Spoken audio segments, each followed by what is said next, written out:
However, the other person who was around at that time was Ralph Hawtrey, the advocate of the monetary business cycle. Hawtrey, who was still active after the war. And I think that when Sayers went off to write the Radcliffe Report, in many respects, I think what he wrote, the Radcliffe Report, was a response to Hawtrey's criticisms. Hawtrey's criticisms were that the post-war Keynesian policies were bound at some point to be inflationary, and needed greater fiscal control. The Radcliffe Report, in contrast, put forward this a view, effectively a denial of money, arguing that money is difficult to define. There's near money, there's quasi money that's used in certain markets, like government bonds are sometimes used in financial markets as means of payment. Foreign currency, which isn't money, is acceptable under circumstances. So, and the Radcliffe Report argued that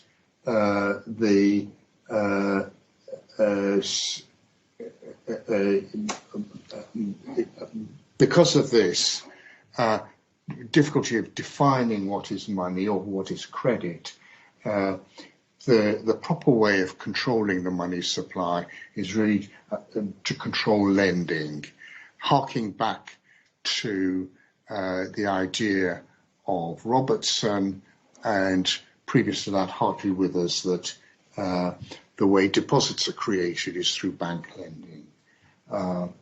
And the other signal feature of the Radcliffe Report was yield curve control.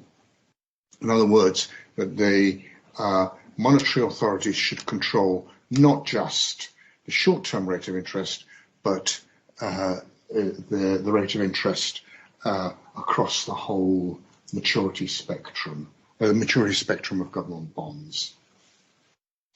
And this, in contrast to the Hawtrey view and the contemporary view, the Excelian view, that it's really the short-term rate of interest that is the policy rate and that needs to be placed under control.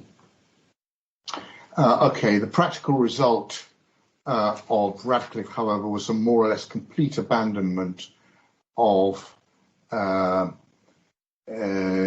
control over the money supply. This was viewed as important.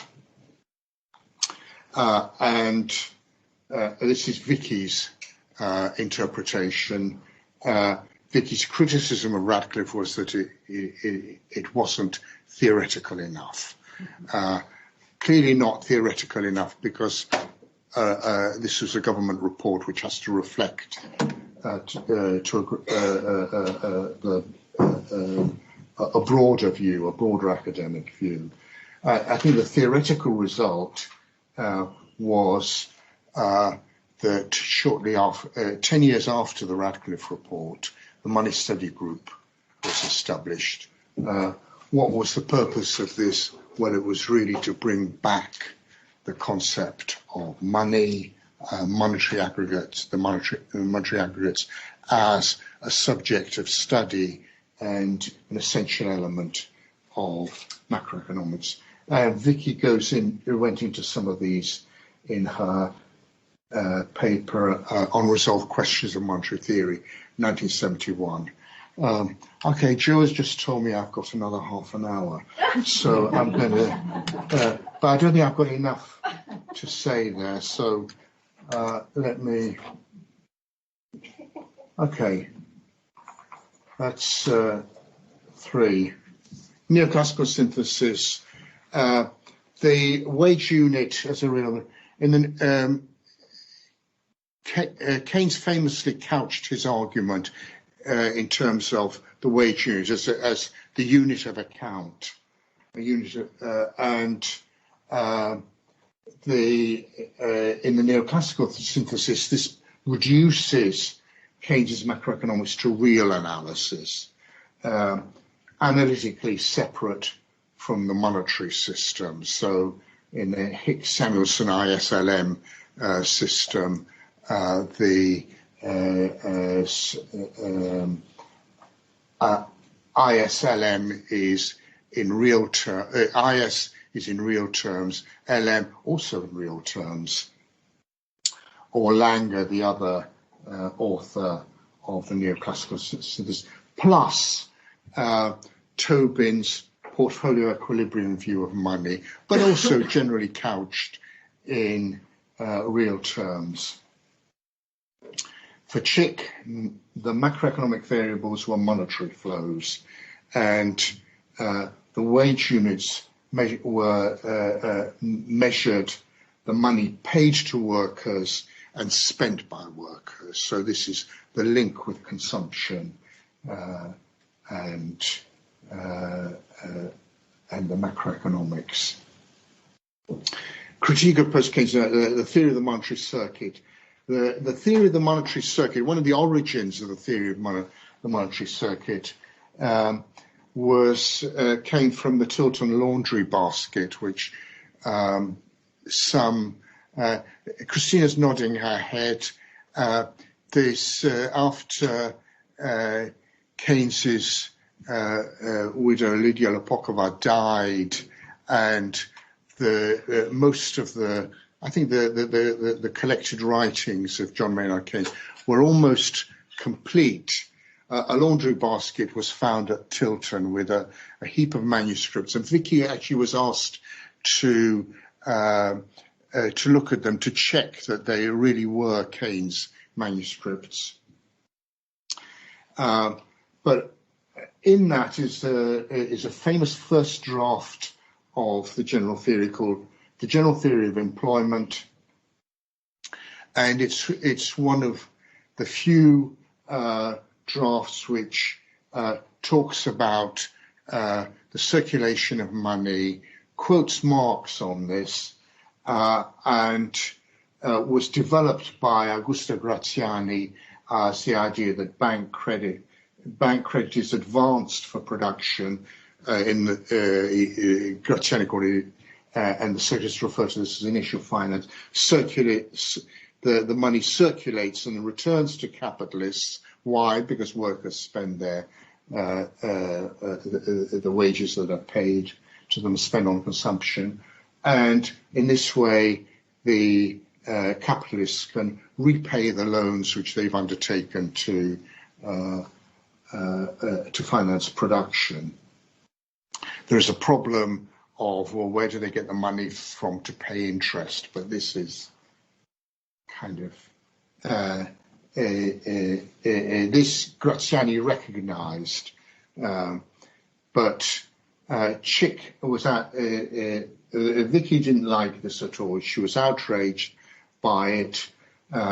She argued that if you have continuous production, you also have continuous sales. So you've got money coming in all the time. You've got money going out to pay for production. So you don't need any new credit. You only need new credit if you're going to expand production. I think I'm not sure that she published this this argument, but she at one time, as Riccardo Bellafiore will recall, it was a very, very vivid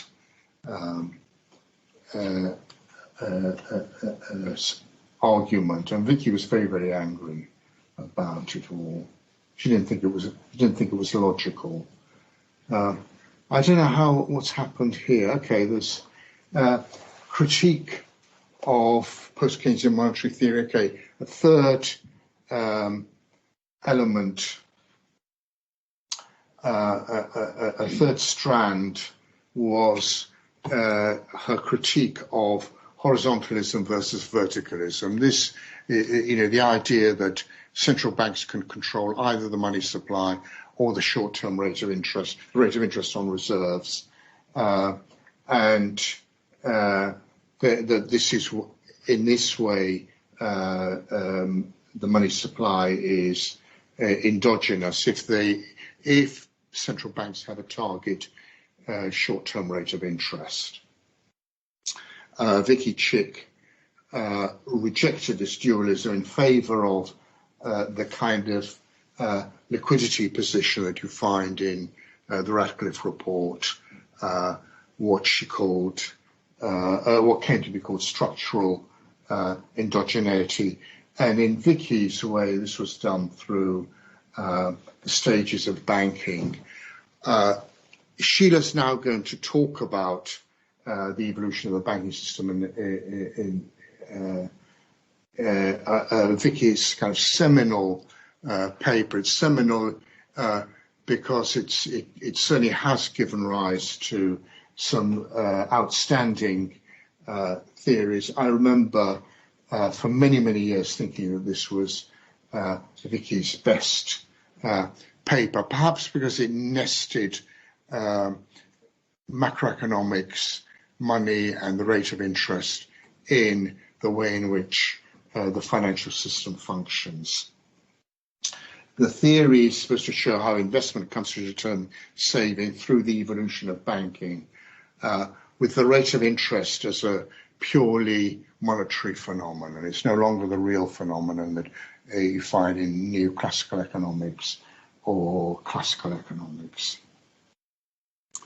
In other words, it's the determination of saving by investment is a macro outcome of banking evolution. So I think I'll stop there and let Sheila say more about it. Is she next? Yeah. Okay, thank you very much.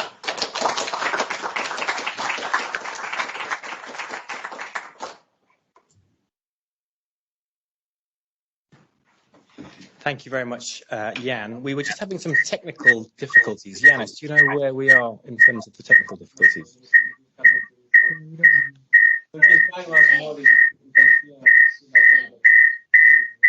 Yeah, let's stick with those slides. Okay, let's see what happens. So, I think Maria is trying to call. Okay. Maybe we can tell Sheila. Yeah, can you hear me? No.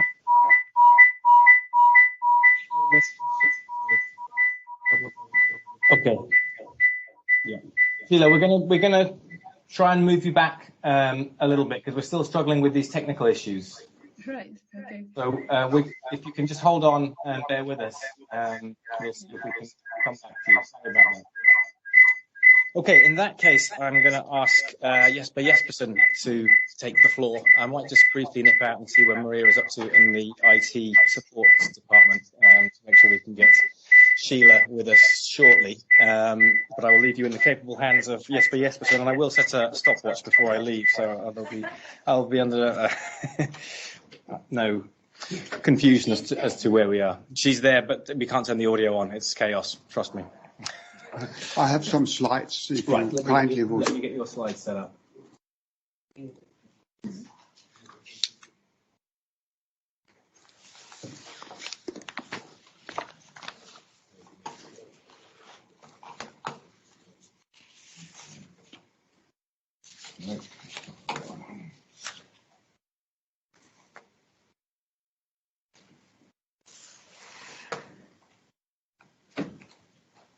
Okay. Yeah. Jesper Jespersen, thank you. The floor is yours. I will be with you in just 2 minutes' time.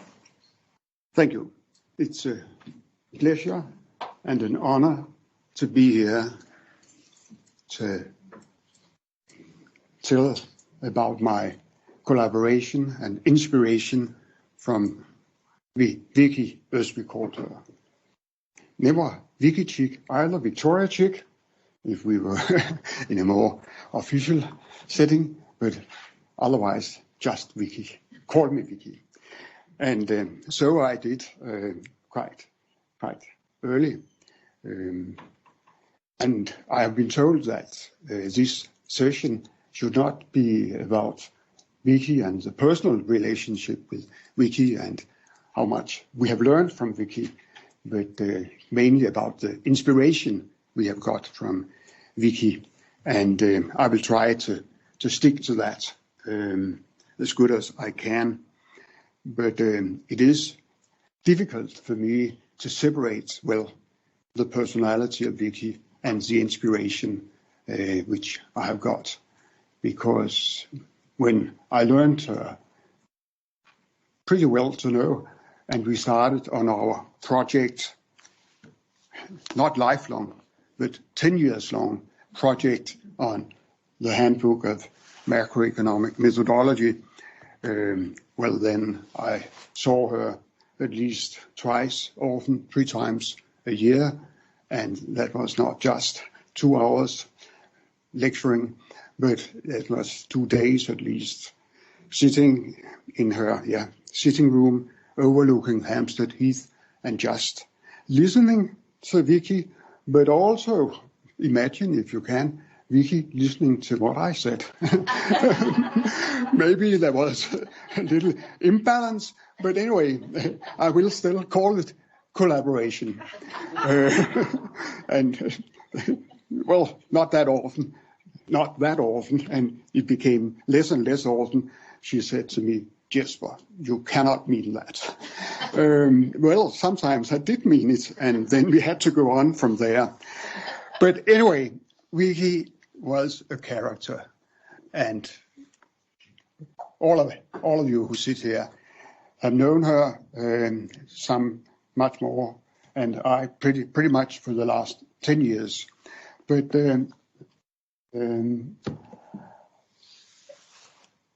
Vicky and Keynes cannot be separated only with difficulties. I can hear her say, she repeated what she had heard at the university. It's all in Marshall. And she repeated to me, "Jesper, it's all in Keynes," if I had some difficulties. And of course she had Keynes' the collected writings of Keynes, 30 volumes, as you know, on her shelf. And she had read them all, some more intensely than others. And therefore you will see what I have put on the screen, that it was mainly Keynes after 1930, which she concentrated on, and she read very carefully and had got inspiration from and tried to put forward to her colleagues and her students. And I think that one could perhaps separate her contribution to our trade in 3 periods.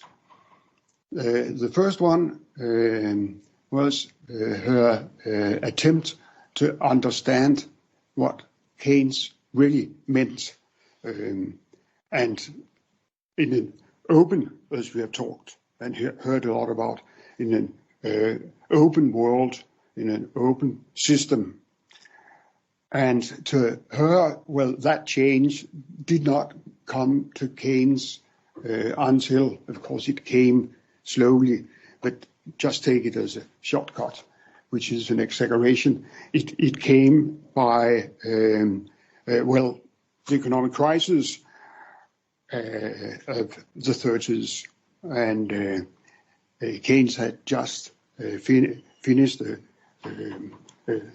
treatise on money in the year 30, but he was not himself satisfied with that book, and Vicky was neither satisfied, because it was broadly, of course there was a lot, it's a 2-volume book, but anyway, but it was still broadly kept within a general equilibrium system, where the economic system approaches a general equilibrium sooner or later. And of course, in the treatise on money, it became later and later because of a number of obstacles. But Vicky was, so strong in her resistance towards the idea of a macroeconomic system that it could be described and analyzed within the basic framework of the general equilibrium system, which was, of course, a closed system. And that was really anathema to Vicky to analyze the macroeconomic system as a closed system. There might be subsystems which she accepted, but the entire macroeconomic system, she put it within a closed system. Yeah, that could only be done by closed-minded economists. And she considered, when we talked more freely about people and personalities, that to be a general equilibrium economist, you have to have a very closed mind. But otherwise, as we have heard already, closed, open was not, in many respects, to be, definitive. There is a scala, and you might be, in some cases, and for good reasons, rather close in your analytical system. But when you talk about the macroeconomic system as a whole and look a long period into the future, the world is open. And she could here, for good reason, refer back to Keynes's, fundamental essay on the economic possibilities for our grandchildren, where he really put forward the future is open. That's her and also my interpretation of that essay, that what Keynes told us there is the future is open. It is not in that essay emphasizing so strongly as he did later because it's uncertain, but because it is in the hands of the politicians. It's not predetermined. And from there, she worked and I worked with her. And the stepping stone was Macroeconomics After Keynes, which she wrote and published in the early 80s. And that was, to tell that Keynes's macroeconomics is so different from neoclassical macroeconomics or the ISLM diagram, which we have already heard, and her opposition to that. Then the next stage in Vicky's development or thinking was about banking and the monetary system and development in banking. And I don't know really why I've been put in this session, but because I'm talking about methodology. But leave that aside. There is an important. I'm pleased that this has been a part of this session or this conference, banking and development, because there is this limitation of the general theory, as we all know, that the money supply is nearly all the way through handled as an exogenous variable under political control. And that debate was taken up by Vicky for good reason, and Sheila Dow and their collaborators. And then, the third stage in the development in Vicky's economics is methodology. That had been an undercurrent all the way through, but I would say that it is until then, it might have been half-baked, something was missing. And then she said that, it's how we do macroeconomics, or understand the way we develop our theories in an uncertain environment. And she asked me if I had, and in fact I had opinions on that, because she had been very helpful when I was writing my dissertation on macroeconomic methodology. Really, without her support, I think it had never been a dissertation. But so it was. So we knew that we had a shared interest into methodology, and I'm wondering what is something that's happened to the slides. But never mind. Methodology became our shared interest for 10 years, and out came this book. And fortunately, she managed to the very end of her life to approve even on the preface of the book. As you know, Vicky died in January 23, and the book was given to the publisher, the manuscripts, in January, February. And it came out in June, so she didn't see it in hardback, but her spirit, I can tell you, is all over there. And here it is, and her spirit is all over, because don't talk rubbish, Jesper. And it was not only me who were accused of speaking rubbish, also because the handbook has to be rather broad-ranging. And therefore, we had also to invite neoclassicals and Austrians and other macro or economists who call themselves macroeconomists.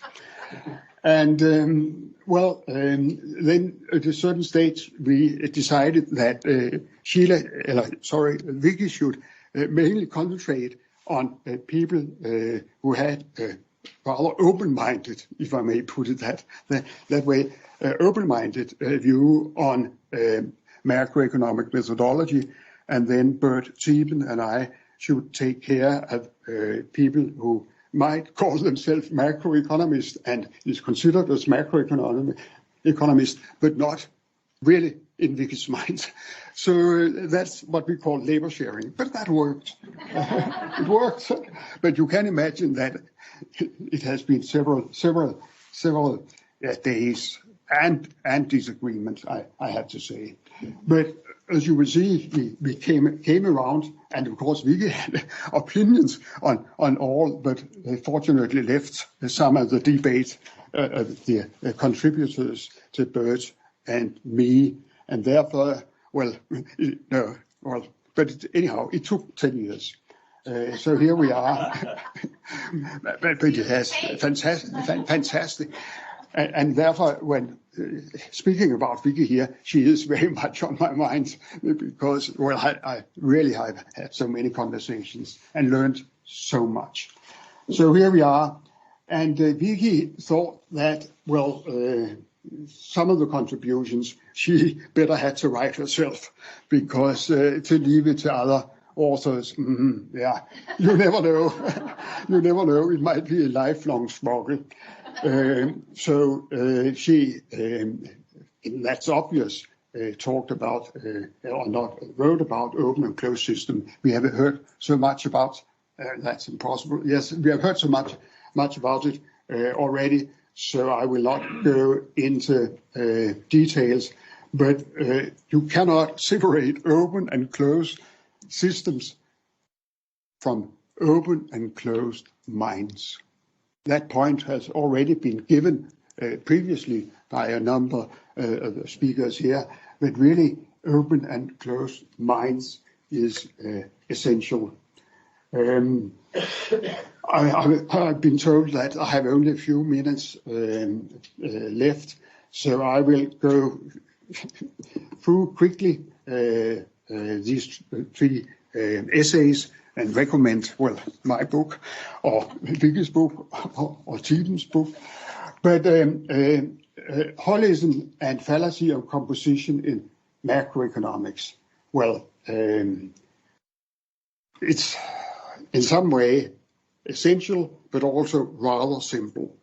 And we had already the discussion in the previous session where or the panel was asked, what about what would we have said about the paradox of savings? She would have said, or at least she said to me, paradox of savings. There's no paradox, Jasper. It's because you have not understood what macroeconomics is about. Come on. Yes, I tried to come on. It's not a paradox. It's obvious that increased individual saving causes and may cause a fall in macro savings. Come on. It's a simple system. And there are other so-called paradoxes which is solved in that, in these kind, not real kind, but straight way, I should say, during that entry, as we call it, or essay. And then we decided to write an entry on Keynes's methodology, which of course is quite a project if you have only, at the most, 10 pages.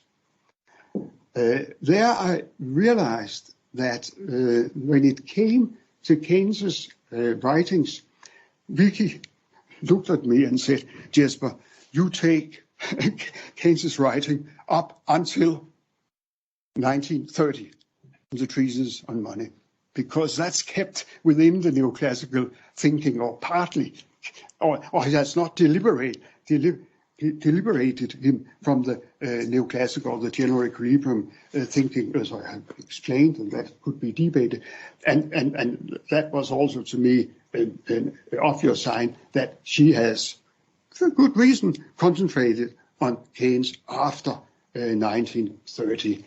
And that's really gave a strong, for me strong, but hopefully also for the reader, a strong understanding of what Keynes's method was, and Keynes's method which was developed and is, well, put forward in the general theory, but not in a really clear-cut way, one could say. So here we have, and it's all in Keynes, but the world has changed, and I know that I have only 1 minute left, and therefore one of the things I quite often said to Vicky, why don't you write macroeconomics after Keynes Mark II or Volume 2? So much has changed, and especially on the banking and finance.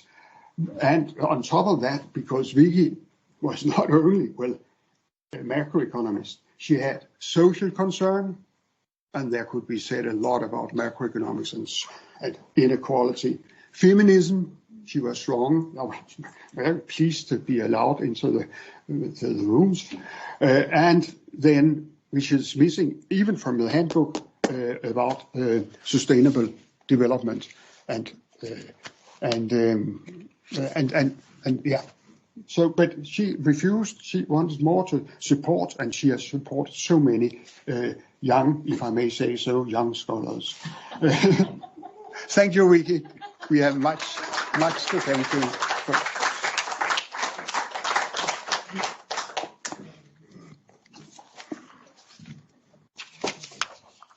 Thank you very much, Jesper, for that wonderful talk. We're now going to attempt some. Thank you for being so kind.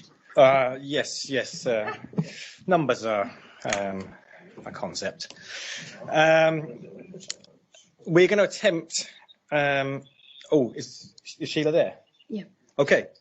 Right. We're going to attempt some real-time audio engineering here. This may or may not go to plan. Where's the speaker on that thing? There. Okay. Sheila, do you hear us? Yes, I can. Can you hear me?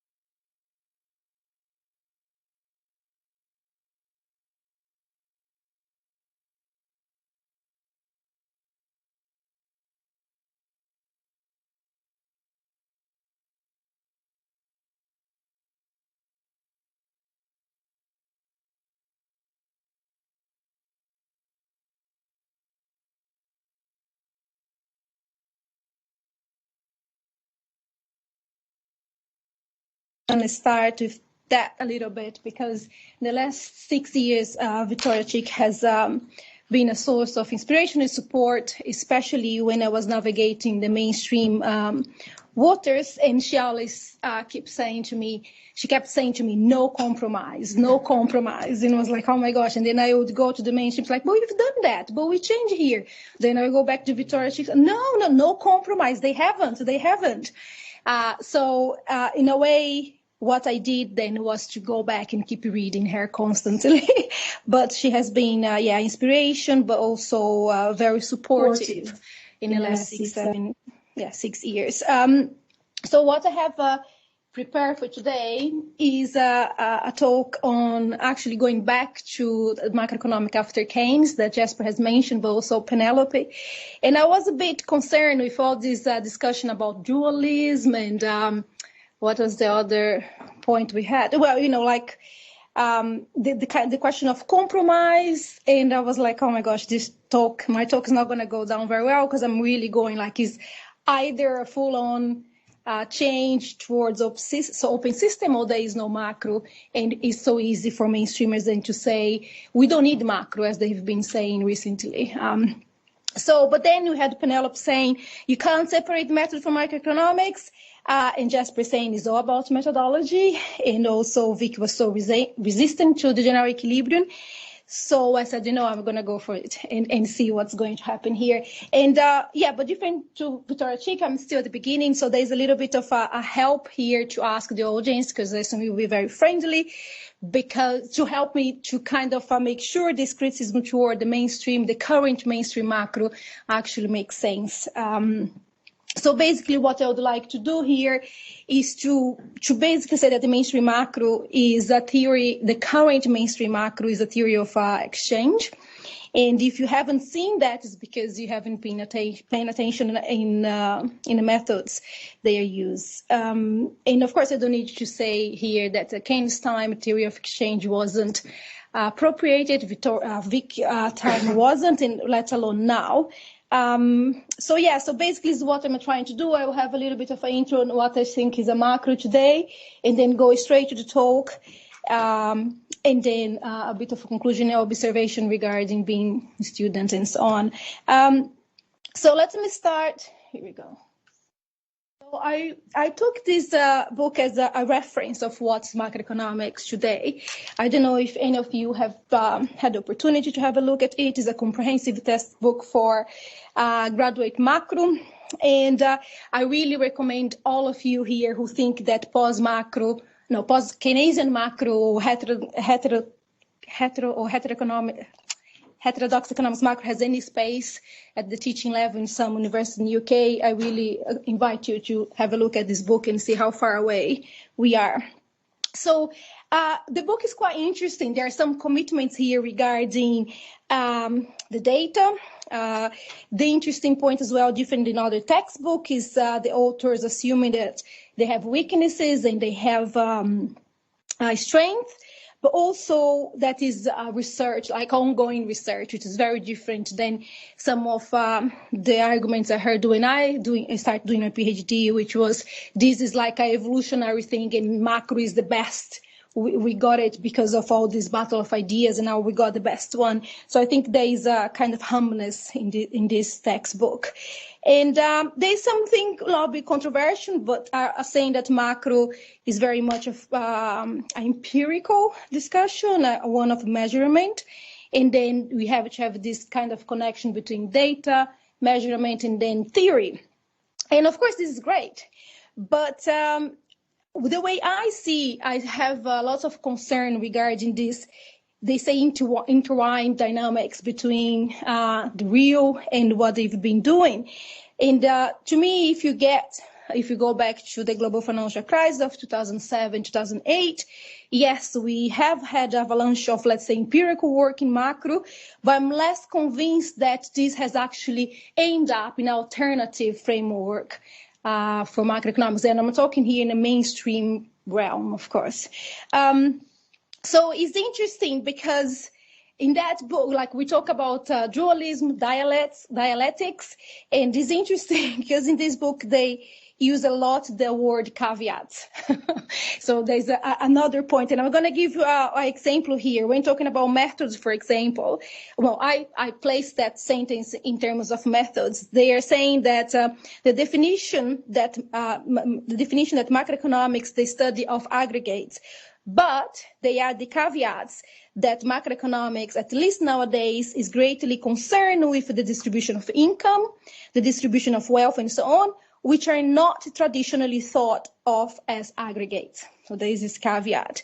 Another caveat that's very interesting, I have never come across in other textbooks, is that they stick to the definition that macroeconomics is based on a quantitative study of the general equilibrium, but then they add the caveats that a full general equilibrium analysis is often not necessary for analyzing the main macro issues. So and you can keep going with some of the caveats. It's quite interesting.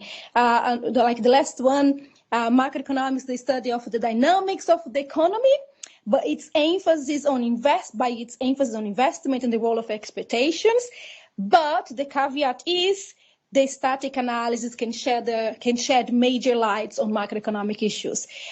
So to me, when I keep reading this, I went back to Victoria Chick highlighting to me Don't Compromise, and I went back again to her book, Macroeconomics After Keynes. And the message that has been made very well by Jasper is that the Keynesian revolution is a revolution of methods, where we have to consider the impact of money, time, and uncertainty, and so on. And that's what I want to try to do here, not in that talk, but hopefully in this as a paper, which is to see this kind of, let's say, cutting-edge macro and see how far away they are actually from what Keynesian macro is. And I know there are so many works on this and so on, but I will try to have a twist, and I hope that will come at the end.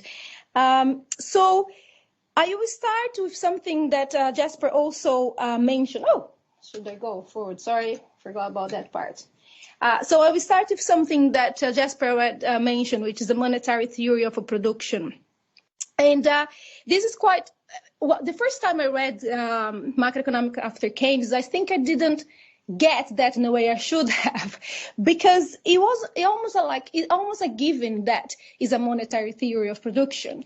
And I think I didn't make room in my mind to what Victoria Chick was really saying about when we don't, about some assumptions using macro that actually move us away from a monetary theory of production.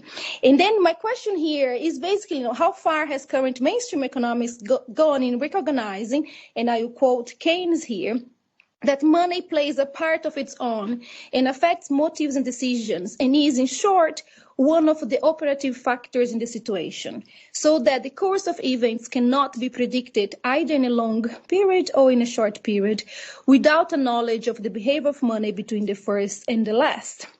So I look at this book and other discussions in mainstream macro, and the question is if actually the Keynes task that Keynes has put for us, that working out in some details a monetary theory of production, if that has really happened.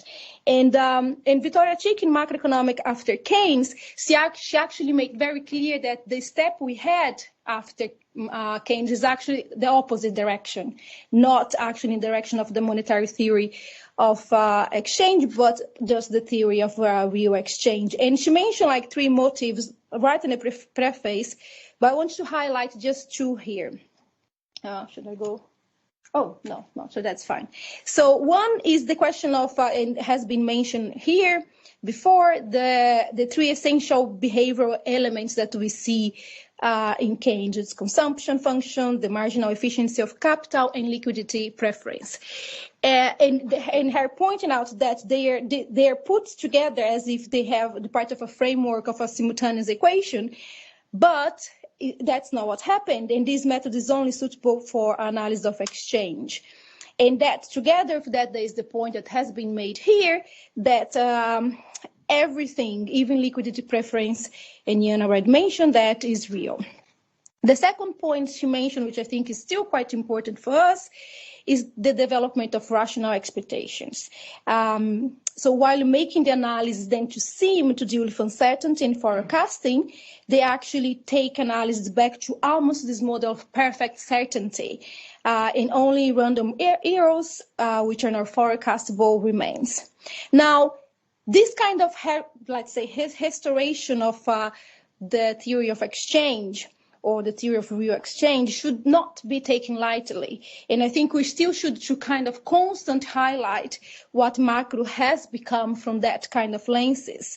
And here I'm going to go back to Victoria Chick again, when she highlights that Keynes theory, in Keynes theory, shifts in investment are a major source of disturbance for good or ill to the economy. The effect of restoring a theory of undifferentiated output is to remove this source of disturbance, leaving government policy as the main cause of fluctuation. This is a major step towards restoring the theorem prevalent before Keynes that the economic system is self-righting. Fluctuations were temporary and self-reversing, and the best policy was to leave the economy alone. And here is when I want to focus on a self-righting mechanism as one of these points that I want to contrast with mainstream macro. Is that still there? You know, when we go to this state of art, this top book in macro, is that question is still there? Because if it's still there, I think we still have lots of work to do. The other point that we have here, I want to highlight here, is another serious aspect of this restoration. Oh, sorry, should be an implication, is the issue of money neutrality, which also has been dealt, somehow here. So basically, from this self-righting mechanism, and the question of, in assuming that you have a money neutrality, we have an implication, let's say, that is the reliance of the theory on the stationary state, where we have this stable level, and around this stable level, we have the cycles, the irregularities, aberrations, whatever you want to call. And we know that here is where all this discussion of Keynes on unemployment and money, real wages and money wages, it gets in. And also what I agree with Victoria Chick, which is that the primary purpose of the general theory and the chief justification for describing its message as a revolution was the destruction of Say's law. The idea that there is no reason for production to stop short of full employment level, and therefore unemployment was only a transitory phenomenon. So just now a question of pause here. Vicky is spot on to say that Keynes used money as an instrument to kind of break the Say's law. And even better, right, she emphasized that Keynes breaks Say's law at all points where households and firms interact, in the market for labor through the saving investment nexus that we've seen here as well, and in the market of output. And it's not really money that is causing the trouble, but time. The time is the issue. The time here, the fact that commitments are based on future demands, cost and prices. This cannot be known for certain, but commitment must be made regardless. So to me, the takeaway here is, how mainstream macro has been dealing with money, time, and uncertainty. And I think this is also a question that you have to have when you're trying to engage with them.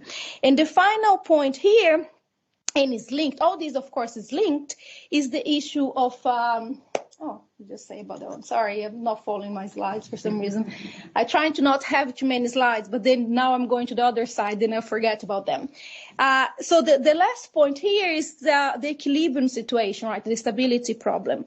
So breaking the Say's law means that Keynes is trying to have a general theory that wasn't limited to equilibrium, right? And to do this, you need time, you need expectations about the future and uncertainty, because obviously we don't know the future.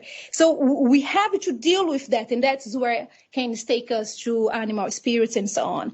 So what happens is with this theory of exchange that they take place in time as we cannot know the future. In this world, money plays a special role as it allows us, what I think, I don't know if that's a strong word, but it allowed us to control time to a certain extent. This is the attribute that comes from money when money allows us to separate, the production and consumption. And that is the attribute that's not just for exchange, but also for liquidity preference, which is linked to uncertainty and to time. So Keynes, he is criticizing and he is going against the equilibrium discussion based on Jevons and others. And here, go back to Jasper's point, how resistant Victoria Chick was to general equilibrium. And to do, so what happens in that discussion is if you go back to these authors relying on equilibrium, right? They do, and that part is heavily influenced for my conversation with Angus, the general equilibrium do provide a proof of the existence of equilibrium. But to do this, they assume that uncertainty could be managed by saying that there were, and then you can go to the Arrow-Debreu securities for all the states in place, compete markets, and so on. But the power of the general theory comes from the welfare theorems. With compete markets is the Pareto optimum. So unless people taste, this is the best you can do. So the issue here is, from my perspective, is you don't solve the stability problem, right? And so if you're not in equilibrium, how do we get there? That answer is still very much there. And this requires a theory that's not a theory of equilibrium, but a theory outside equilibrium, which it seems to me we don't see in macroeconomics and risks in mainstream macro, and I'll risk saying in heterodox macro, but that's open to discussion. So we don't have some such thing as, disequilibrium economics. So this mainstream people, they're happy to show that equilibrium exists, but they not show us or don't explain this invisible hand that take us there, and let alone the question of time. Time here is an extremely interesting point because they come up with the rational expectation hypothesis, which from my perspective can actually be seen as a revolution in the opposite direction than Keynes, where that if you know the model, we have a rational expectation, then we can have efficiency, can calculate disturbance of time as long as we have this stable distribution. Now, what you can see here, or at least what we see in this steady state of rational expectation, is how, let's say, how amazing Lucas was in that sense, because he redefined the equilibrium as being dynamic, and the shock, and that in that equilibrium to be a dynamic equilibrium, and the shock gave us that kind of a dynamics. So to me, the question here is, I'm sorry, I'm kind of rushing a little bit, has macroeconomics solved the stability problem? And, if I was in a mainstream audience, someone would be kind of screaming Hank models. So I don't think Hank models are actually answering this question, or to how we get to the new equilibrium, in fact, and they're not solving the equilibrium, but they're just solving a more complicated equilibrium, but not really talking about stability. And I had like a more aggressive point regarding them, but I deleted. But it was like those who can't solve the stability problem. The question of coordination question. Just me and Maria knows what was there before, but I deleted. So conclusion. What I want you to say is, look, the issue, and many have pointed out that before me, is that we need a methodologies that take time seriously. And that is what, to me, takes me back to Keynes, but also Victoria Chick. And you just can have time back. So we only get time back if we talk about uncertainty. And from here, to me, we need then to consider that to build a theory of stability. And I've been thinking when I was finishing that talk, like preparing in the last days, and I shared that with Andrea, that perhaps macroeconomics should be a theory of stability, but in that context of uncertainty, time, and money. So without a proper stability, theory of stability, we have no development, no innovation in the crisis you keep saying. And like, that's my last point regarding, and I'm going to go back to Victoria Chick now. It's very easy to talk about that and come across the argument, oh, but no, Keynes was talking about the Great Depression and so on and so on. And here's another point that I really admire in the macroeconomics after Keynes, when Victoria Chick is saying that Keynes' efforts is not restricted to the time or to the periods of unemployment generally. And in her macroeconomics after Keynes, what I see that she's trying to show the scope of the Keynes general theory and how the scope is far broader than the short period analysis of unemployment, as is often characterized. It embodies a theory of cyclical fluctuation and their long-term consequences. Its analysis can be turned to the problem of inflation as well as the problem of depression, which makes, I know you talked about writing a second volume of the macroeconomic after Keynes, but actually I still think there's so much there that we need to talk a little bit more. So yeah, that's my point. I was just finished here with this quote from Victoria Chick from also the macroeconomics after Keynes, as someone who, as a young scholar, also had contact with her, and it was amazing. And one thing, I don't know what happens, but she used to listen to me. Perhaps, she was like, oh, what she's saying makes no sense. But I don't know, for somehow she was very encouraging. And it makes me feel, I always felt Victoria Chick that we are in the same kind of level, even when she was looking at me thinking, and I like that kind of, I don't think we do that enough, this talk this talk with students as we used to do before. And I agree with what she says here as well. We don't even, because we have this like the final theory, this is the best we can do in macro, we can't even teach them how to assess different theories. So there is no, I think it's her time when she was teaching, it was amazing to have this discussion. But my time is like, as I mentioned to some here today, in Cambridge, many of my students in economics didn't even know who John Robinson was. So, it's kind of a bit difficult, but I think we should go back to that kind of practice that Victoria had to talk to her students and learn from them. And that's it. Sorry, Joe, went a little bit over time. Oh, and this actually is the last time I saw Victoria with a bunch of lovely women. It was in June 2022. We are in a memorial of Jeff Harcourt in Cambridge. And she was so lucid and so full of energy. And she was telling everybody off in that table about stories that I had no idea. I was above my pay grade. And we decided to see each other after 2 weeks. But I've never really called her. She said, because we used to write letters to each other. And then she didn't respond to me anymore. And I thought, oh my gosh, she hates me. Then I asked Jan, are you talking to Victoria? Yeah, I'm calling her. And then when I saw her there, it was a year since we haven't spoken. And then she came to me and said, oh my gosh, you tell me off. And then she said, I can't read anymore. I don't see anymore. You have to call me.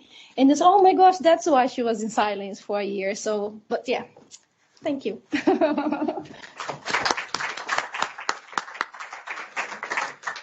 Without further ado, we will ask our final speaker to close off the session. I'm very pleased to welcome Maria Cristina Marcuzzo from the University of Rome. Thank you. Please. Can you put my slide on? I will do your slides, yes.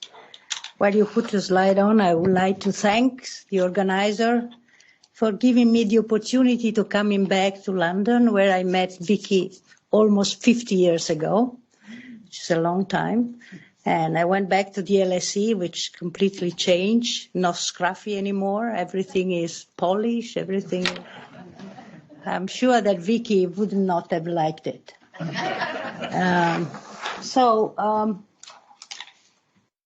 In an early paper, Vicky analyzed how Keynes understood the nature of speculation in the general theory. She was drawing attention to an aspect which even today is usually given less attention than the famous sentence that everybody quotes when it speaks about Keynes speculation, the activity of forecasting the psychology of the market.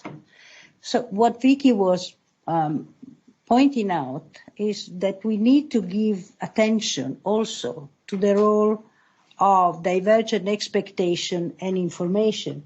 And she wrote, Keynes speaks of speculators knowing better than the market what the future will bring forth, suggesting either superior insider knowledge or the use of a different and superior information set than that used by other market participants. Diverse or divergent expectation may exist both within the group identified as a speculator and also between them and other market participants. Indeed, the stability of the market depends on diverse opinion. Most of the literature, even present, well, there is not much present literature, but the literature on Keynes focus on the idea that anticipating market sentiment is the guide to speculative action. So that mostly what people talk about is the beauty contest situation.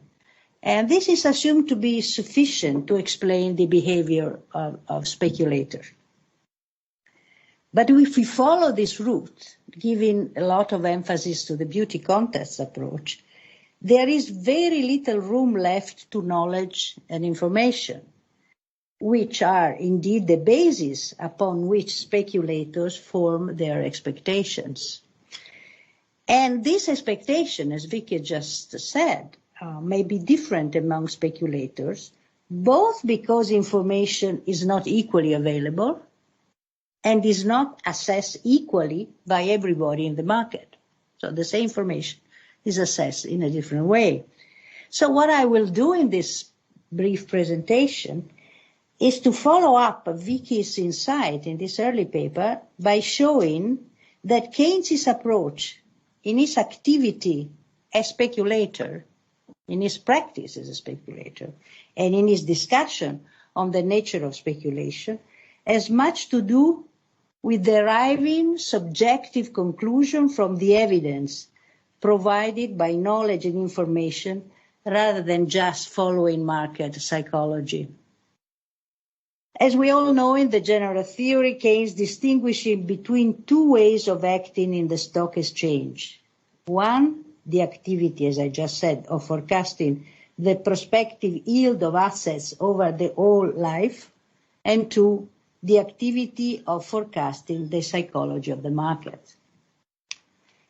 Keynes' definitions, these two definitions of what acting in the stock exchange is about, imply in an interdependent judgment that does not necessarily mean disagreeing with the current average opinion.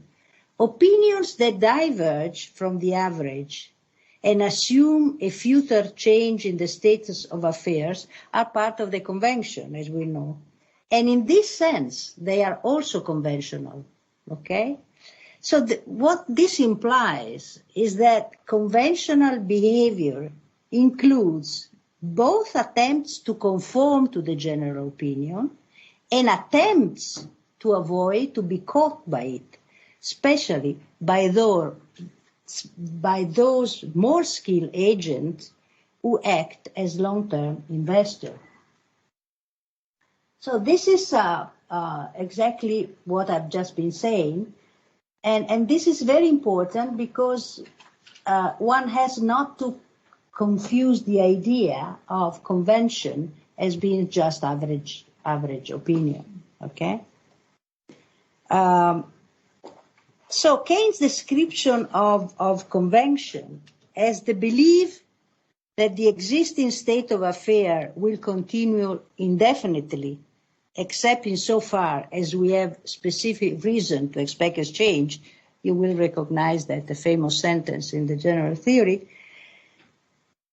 I think should mean that we have to interpret this assessment of the existing state of affairs as meaning different things for different individuals, okay? According to their different perspective on how they believe average expectation is likely to change. So if we want to give a broader definition of what a convention is, we can use something that John Davies has written, which I found particularly useful. And John said, a convention is a form of practical interaction between individuals, where average opinion exercise regular effects on individual opinion, while still accommodating judgment and action that departs from this central reference. Okay? So convention is not average thinking. Okay? This is not, otherwise we would not have any market activity going on. Okay?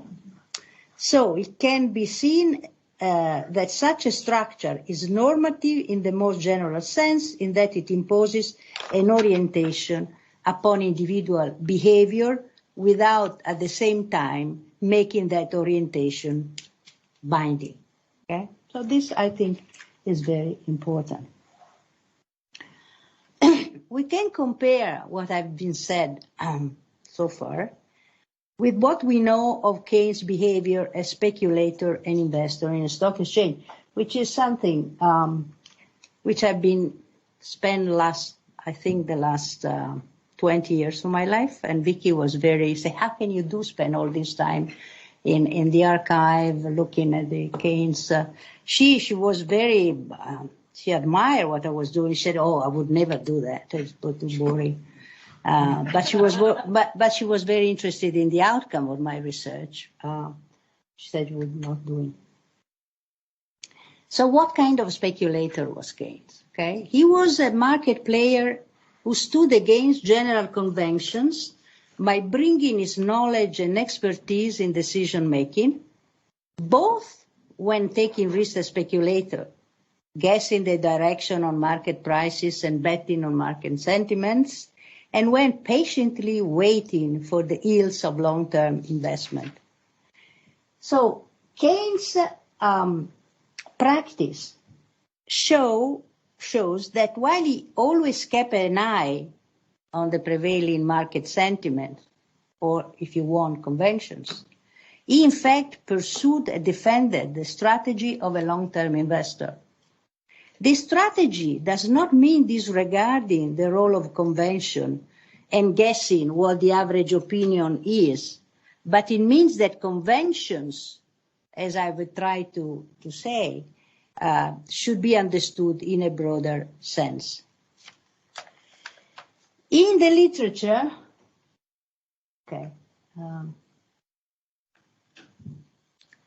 there is a lot of emphasis on the role of uncertainty in generating stability, on the importance of market irrationality, lack of appropriate institutional and regulatory framework, but I don't think there is enough assessment of Keynes' view, which have been mainly confined to this thought on finance from the track to the general theory.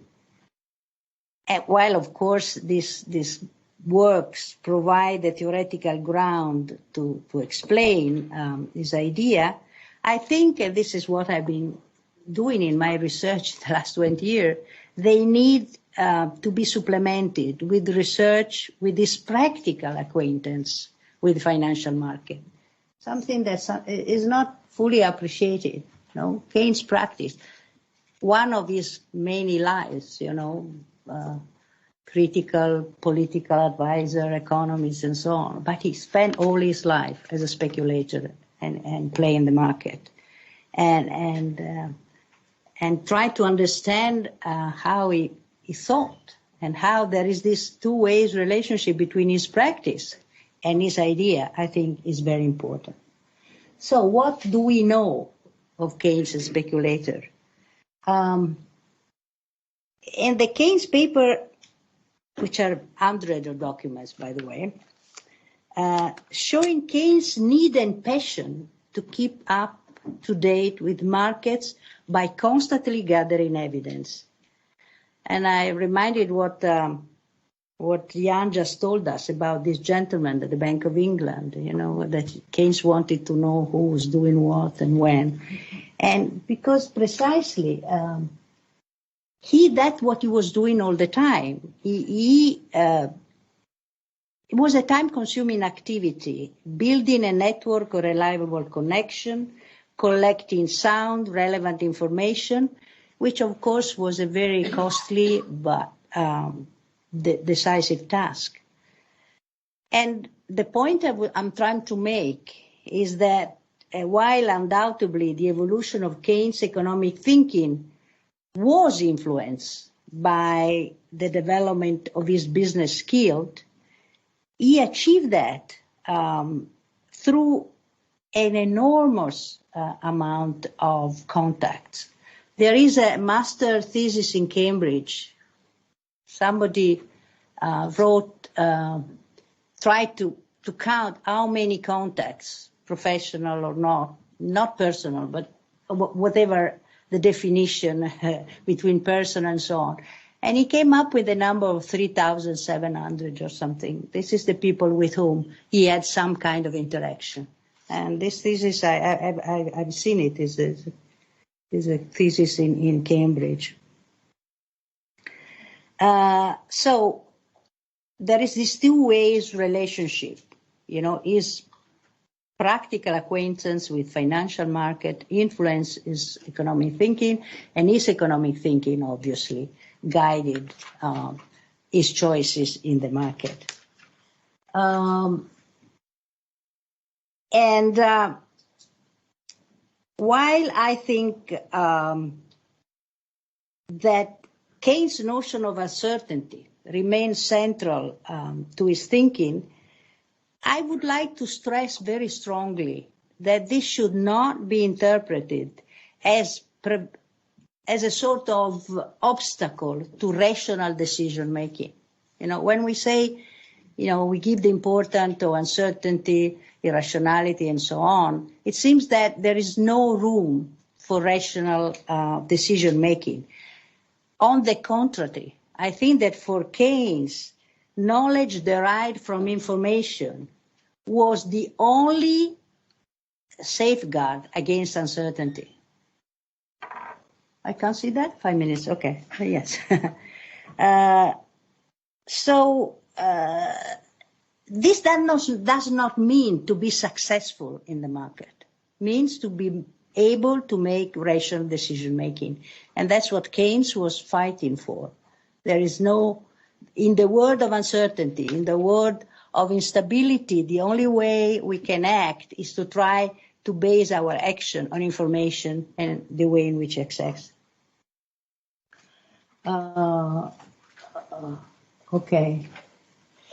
In the general theory, unlike the treatise, the analysis of speculation is mainly confined to the role of expectation on the future course of interest rate. We don't find much on speculation, on buying shares and so forth. It's mainly about expectation of the future course of interest rate. Very little attention to other assets beside money and bonds. This is what. In fact, Keynes, throughout his life, he was heavily involved in the activity of institutional investor. He was chairman of very companies, besides being bursar of King's College, and to which he was associated in intense activity as a personal investment. And this, how do we know how he behaved in the market? Yes, I think we do know, because he showed a market preference toward the choice of a carefully selected subset of assets, which he held for several years. He relied heavily on information relative to each individual market and asset, weighting up the quality and reliability of that information through calculation of the relevant data, the advice of experts, and his own assessment of market condition of other participant opinion. Among the various anecdotes I could tell you about his activity, he used to send up a student of his to check whether a particular plant was actually introducing that innovation. So again, what Jan just said, he wanted to know everything from scratch, okay? And he summarizes his preferred strategy to the chairman of the provincial insurance company, Scott, and this I think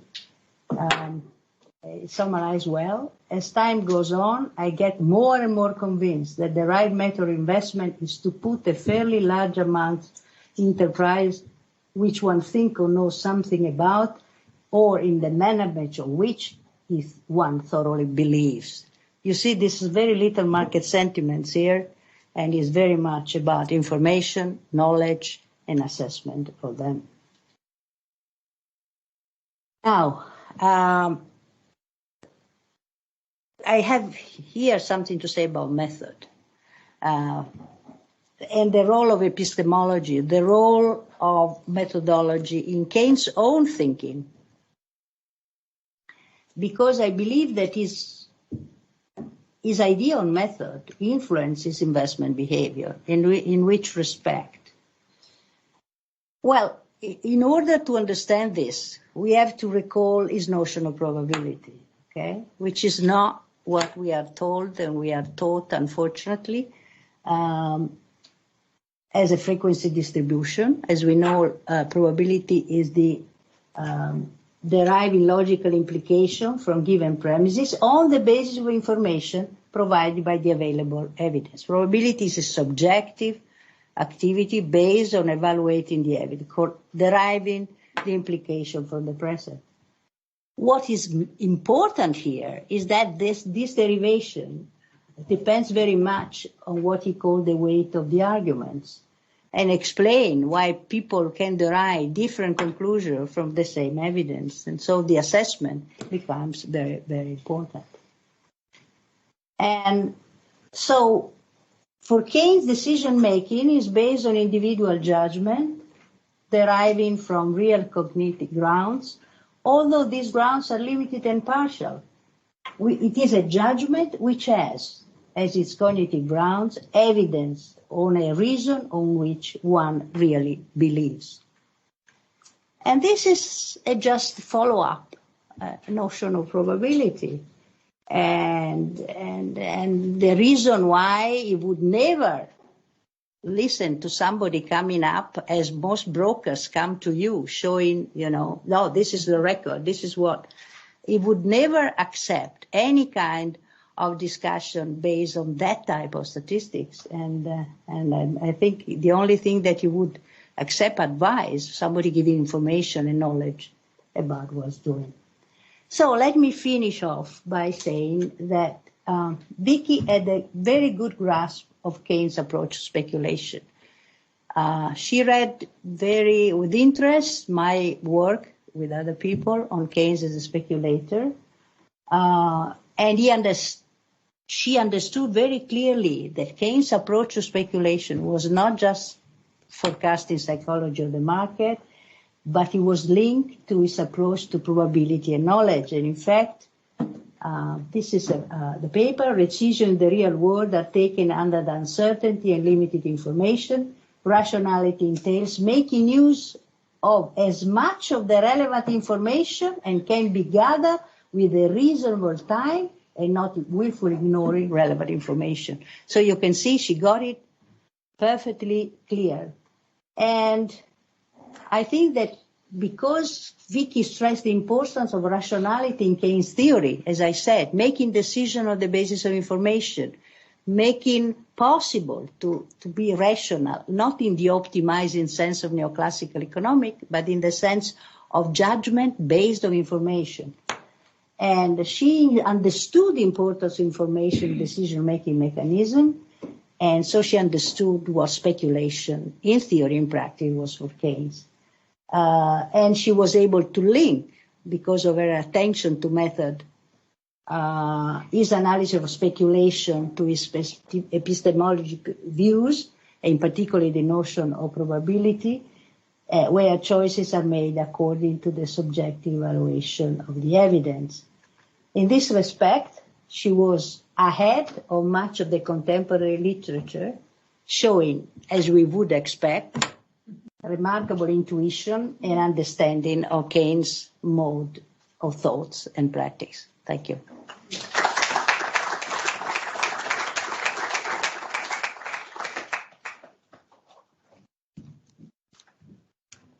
Thank you so much, Maria, for that wonderful talk. Can I invite the panelists to join us for a round of questions and answers? And I think, given that time has slipped, I suggest we restrict this to a single round of collected questions and a closing comment from